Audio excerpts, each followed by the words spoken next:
In many aspects of life, people assume that men should be in charge and that men have more dominance than women, which relates to patriarchy, a common gender ideology in the past and in the present. Before getting into the topic of gender ideology, I would like to let you know that there's a difference between sex and gender. Sex refers to the biological differences of males and females, while gender refers to the psychological traits and roles associated with sex. Examples of patriarchy is present in our everyday lives. For example, the tradition that a child's surname must come from the father, even though the mother bore all the pain by herself during pregnancy and while giving birth. Also, in most countries nowadays, the wife takes her husband's last name after marriage. And also, has anyone wondered why, in weddings, the bride is brought to the groom by her father, even though some of the fathers haven't really even contributed in their childhood, while the mothers, who've raised them since young, can only sit by the table and watch. And nowadays, in most families, parents think that daughters are given away after marriage and women are being perceived as objects. Inequality is everywhere, not only in marriage and not only in life, but in workplace too. As you may all know, that females tend to be paid less than males, even performing the same jobs, and have less opportunity for promotion and work. Also, obviously in nowadays workplace, men hold positions of power in most careers, while women are being confined as housewives and mothers. Patriarchy is much domineering in the past. In ancient India, a woman is not allowed to inherit property from her parents unless she was the only child.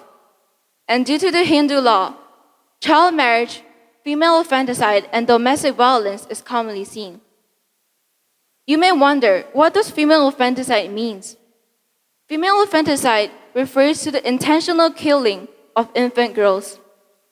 For example, sex-selective abortion and abandoning female infants after birth. Sex-selective abortion is one of the main reasons why doctors in China refuse to tell the parents the sex of the baby. Domestic violence nowadays in India is still a noteworthy problem. According to research, approximately 30% of the women in India experience lifetime physical violence and sexual intimate partner violence, and some even experience both. But to my surprise, most of the women experiencing violence never sought for help and decided to bear the pain. Patriarchy has penetrated into our everyday lives, and we can actually change that for ourselves.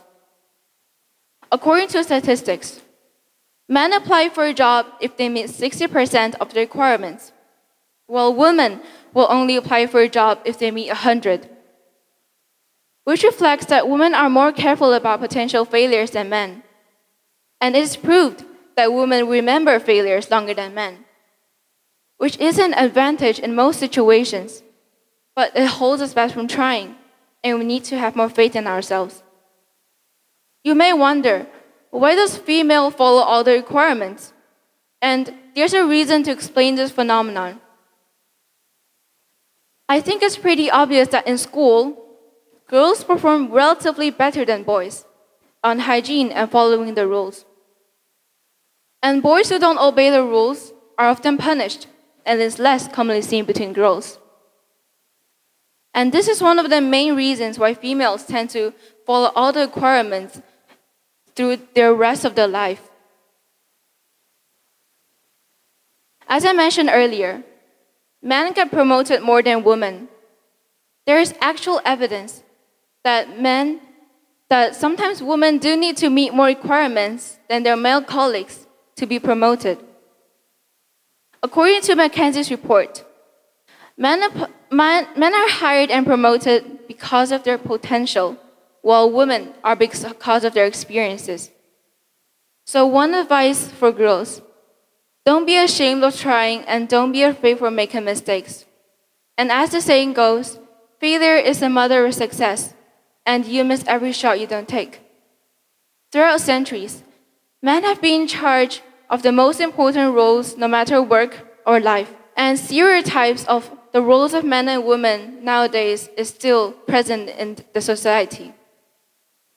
But I truly and sincerely believe that gender equality is definitely something that can be achieved in the near future by us. Thank you.